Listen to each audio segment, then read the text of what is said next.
retrouve en vidéo pour que je vous donne toutes les clés et toutes les astuces pour bien choisir votre gommage visage. Alors pour commencer, je vais juste refaire un petit point rapide et assez simple, voire très simple, juste pour que vous puissiez comprendre ce qui se passe sur votre peau et pourquoi faire des gommages. Il faut savoir que votre peau a plusieurs couches. La dernière s'appelle la couche cornée et c'est celle qu'il y a le plus en surface et c'est celle que vous voyez, on va dire.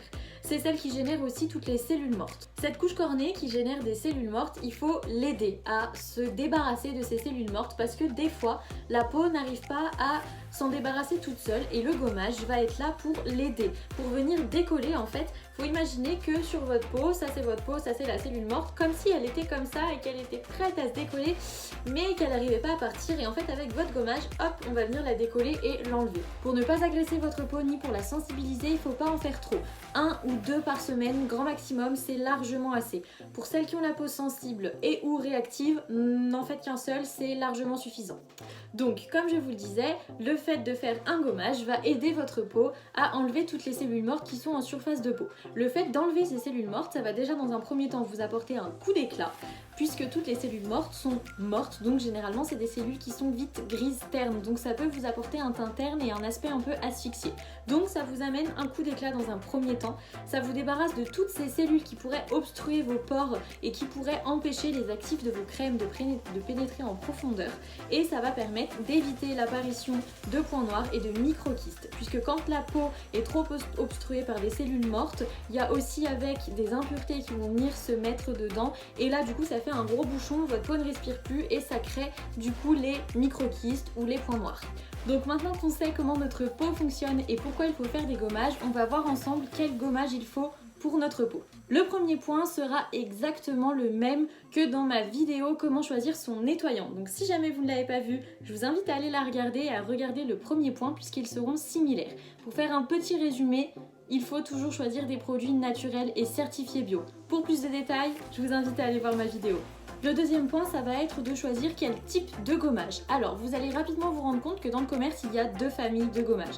La première famille, ça va être les gommages manuels, les gommages mécaniques, autrement dit les gommages qui ont des grains à l'intérieur. La deuxième famille, ce sont les gommages chimiques, enzymatiques ou autrement dit ceux qui n'ont pas de grains à l'intérieur. Et alors là, pourquoi choisir l'un plutôt que l'autre? Les gommages avec grains vont créer en surface de votre peau des micro-lésions qui sont bien évidemment invisibles à l'œil nu, mais qui en fait viennent agresser votre peau, viennent l'irriter et du coup quand votre peau se sent agressée, qu'est-ce qu'elle fait? Si vous avez vu ma première vidéo, vous connaissez la réponse.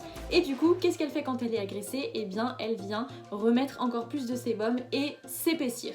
On rappelle quand même que l'idée de faire un gommage, c'est d'affiner la peau, donc si derrière elle se réépaissit, ben clairement on a fait l'inverse de ce qu'on voulait faire à la base.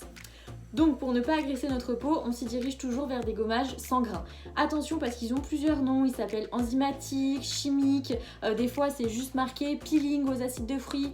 Bon, il faut faire un peu attention, mais l'important c'est que ce soit vraiment un gommage sans grains. Alors, un petit aparté rapide concernant le gommage chimique.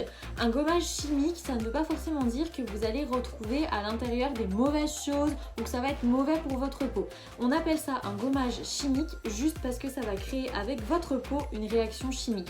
Mais attention, ça ne veut pas dire que c'est mauvais, bien au contraire. Donc vous pouvez très bien trouver dans le commerce des gommages chimiques, naturels ou certifiés bio.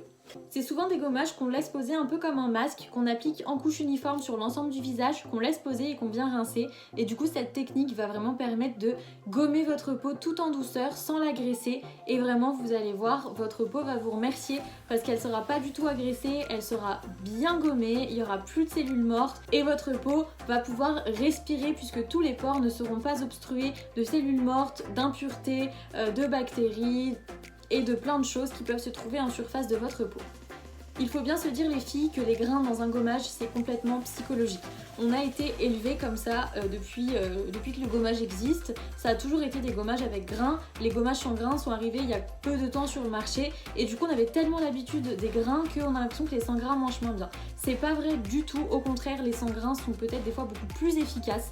Pour moi ils le sont beaucoup plus parce que ils vont tout aussi bien exfolier, tout aussi bien débarrasser votre peau de cellules mortes, des impuretés, de tout ce qu'il faut et en même temps ils n'agressent pas du tout votre peau, donc pour moi ils sont vraiment beaucoup mieux que les gommages avec grains. Dernier conseil pour bien choisir son gommage, c'est de ne pas prendre des gommages qui seraient trop purifiants ou trop matifiants, trop agressifs. Il faut toujours rester dans l'optique que pour avoir une jolie peau, il faut la chouchouter. Donc même avec le gommage, on ne veut surtout pas l'agresser, on veut surtout pas qu'elle cherche à se défendre en fait. Donc on essaye au maximum de prendre un gommage qui va être doux, qui va débarrasser votre peau de tout ce qu'il faut débarrasser, mais tout en douceur. Donc privilégiez des gommages doux, sans grains. Vraiment les filles, c'est très important. Et voilà les filles, je vous ai donné tous les conseils pour vous aider à choisir le meilleur gommage selon vos besoins et votre peau. J'espère vraiment qu'elle vous aura plu et qu'elle vous aura encore une fois apporté plein de bons conseils. N'hésitez pas à me laisser un petit commentaire pour que je puisse m'améliorer. Un petit j'aime, ça fait toujours plaisir. En attendant, prenez soin de vous, prenez soin de votre peau. Bisous les filles!